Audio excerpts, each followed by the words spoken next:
Hello everyone, welcome to our YouTube channel Om labs. तो friends, आज हम इस वीडियो के अंदर बात करेंगे यहाँ पर charging and discharging of condenser apparatus के बारे में। यहाँ पर हम देखेंगे कि किस तरह से यहाँ पर हम डिफरेंट कैपेसिटर्स की यहाँ पर जो है कैपेसिटेंस और उनकी जो क्वालिटी होती है चार्जिंग और डिस्चार्जिंग की, हम यहाँ पर इस अपरेटस की हेल्प से यहाँ पर किस तरह से जो है वो उन्हें जो है ऑब्जर्व कर सकते हैं। यहाँ पर 1 मिली एमीटर दिया गया है, उसके साथ हमारे पास यहाँ पे एक वोल्ट मीटर दिया गया है ऑफ रेंज 12 वोल्ट। ठीक है, उसके साथ हमारे यहाँ पर 12 वोल्ट की जो है डीसी सप्लाई दी गई है। यहाँ पर सॉकेट दिए गए हैं और यहाँ पे पैच कॉर्ड दिए गए हैं इनके कनेक्शन को करने के लिए। पेमेंट है एक डिजिटल स्टॉप वॉच की, जिसकी हेल्प से यहाँ पर हम चार्जिंग और डिस्चार्जिंग का जो टाइम पीरियड है उसे ऑब्जर्व करेंगे, नोट करेंगे।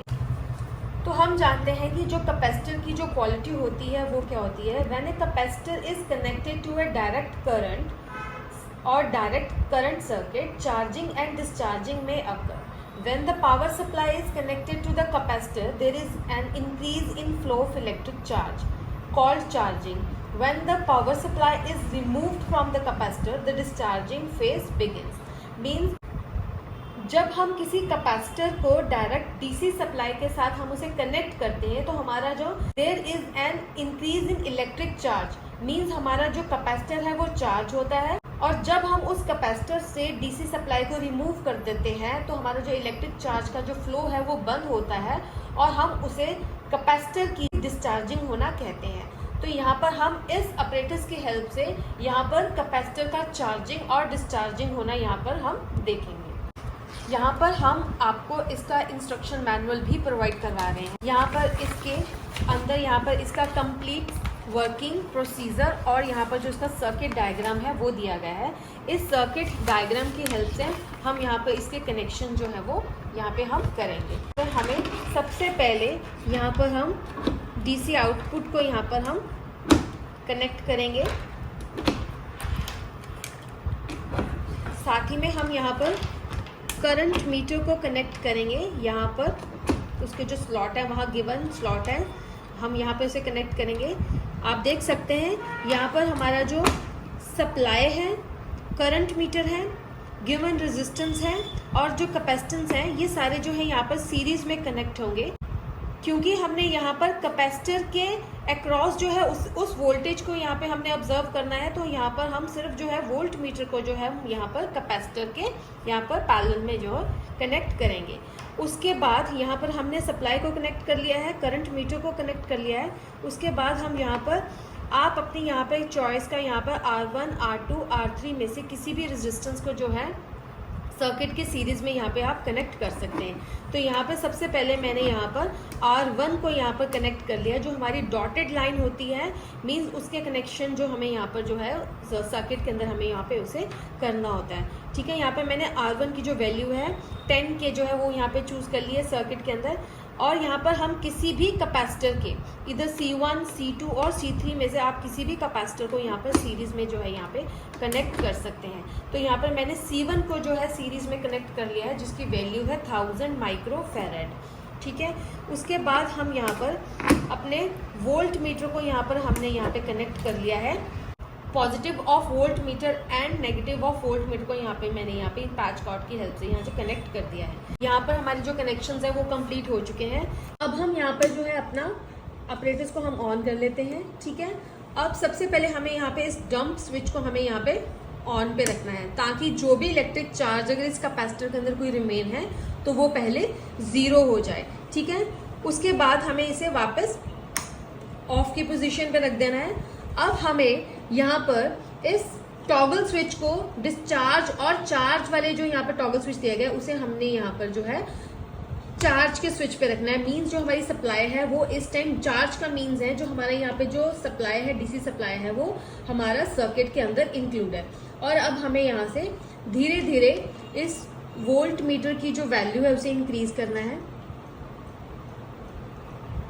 तो हमें यहाँ पर तो आप देख सकते हैं यहाँ पर जो मैंने टॉगल स्विचर छोड़ दिया है, बट स्टिल जो यहाँ पर जो वोल्ट मीटर की जो रीडिंग है वो जो हमारी वो बढ़ती जा रही है। ठीक, इट मीन्स हमारा जो कैपेसिटर है वो चार्ज होता जा रहा है। ठीक है, हमें इसी वैल्यू को यहाँ पर हमारे पास यहाँ पर तो आप देख सकते हैं यहाँ पर जो मैंने वोल्टेज की जो वैल्यू थी उसे मैक्सिमम पे रख दिया है। ठीक है, यहाँ पर जो हमारी चार्जिंग है वो हो रही है, ये 10 वोल्ट के आसपास जो हमारी जो वैल्यू है वो यहाँ पर आ चुकी है। ठीक है, तो अब हम यहाँ पे जो है अपना ऑब्जर्वेशन टेबल यहाँ देखेंगे। ये जो हमारा ऑब्जर्वेशन टेबल है, ठीक है, यहाँ पर जो अब हमने चार्जिंग मोड के लिए जो हमने यहाँ प्रोसीजर नोट किया है, उसके लिए जो हमारा ऑब्जर्वेशन टेबल है वो क्या होगा, यहाँ पर हमने हर एक 10 सेकेंड, 20 सेकेंड, 30 सेकेंड और 40 सेकेंड्स के लिए हमने यहाँ पर जो है अपनी जो उस टाइम के बाद हमारी जो 10 सेकेंड के बाद हमारी जो वोल्ट मीटर के अंदर क्या रीडिंग थी, 20 सेकेंड्स के बाद क्या रीडिंग थी, वो हमें यहाँ पर 10 सेकेंड्स के इंटरवल के ऊपर चार्जिंग के लिए जो है यहाँ पे नोट करते जाना है। उसके बाद यहाँ पर जो हमारा जो नेक्स्ट स्टेप होगा, यहाँ पर सिमिलरली उसी वे से अब हमने अपने इस कैपेसिटर को जो है डिस्चार्ज करना है और जो उसकी रीडिंग होगी 10 सेकेंड, 20 सेकेंड, 30 सेकेंड एंड 10 के इंटरवल के गैप के ऊपर हमें यहाँ पर जो है डिस्चार्जिंग के लिए हमारे जो वोल्ट मीटर के अंदर यहाँ पे क्या रीडिंग आएगी वो हमें यहाँ पर नोट करते जाना है। तो आप देख सकते हैं यहाँ पर हमें यहाँ पर डिजिटल स्टॉप वॉच जो है हमें यहाँ पर हमेशा यूज करनी चाहिए और एटलीस्ट इस एक्सपेरिमेंट को करने के साथ साथ आपको यहाँ पे 2 पर्सन्स की जो जरूरत है, ताकि एक पर्सन जो है वो टाइम नोट कर सके और साथ में जो दूसरा पर्सन है वो उसे बता सके कि जो वोल्ट मीटर के अंदर जो रीडिंग है वो क्या है। अब हमें यहाँ पर जो डिस्चार्जिंग के लिए जो टाइम नोट करना है, सिंपली हमें यहाँ पर आप देख सकते हैं, जैसे ही मैं यहाँ पर डिस्चार्जिंग मोड पर लेके जाऊंगी, देखेंगे कि यहाँ पे जो वोल्ट मीटर की जो रीडिंग है वो कैसे वो जो है वो मिनिमम होना शुरू हो जाएगी। तो इसी टाइम पीरियड को जो आपने उस ऑब्जर्वेशन टेबल के अंदर जो नोट करना है और आपको यहाँ पे जो कंडेंसर की जो चार्जिंग और डिस्चार्जिंग का जो टाइम पीरियड है उसे नोट करना है और हमने अपनी जो है वैल्यू उसे ऑब्जर्व करना है।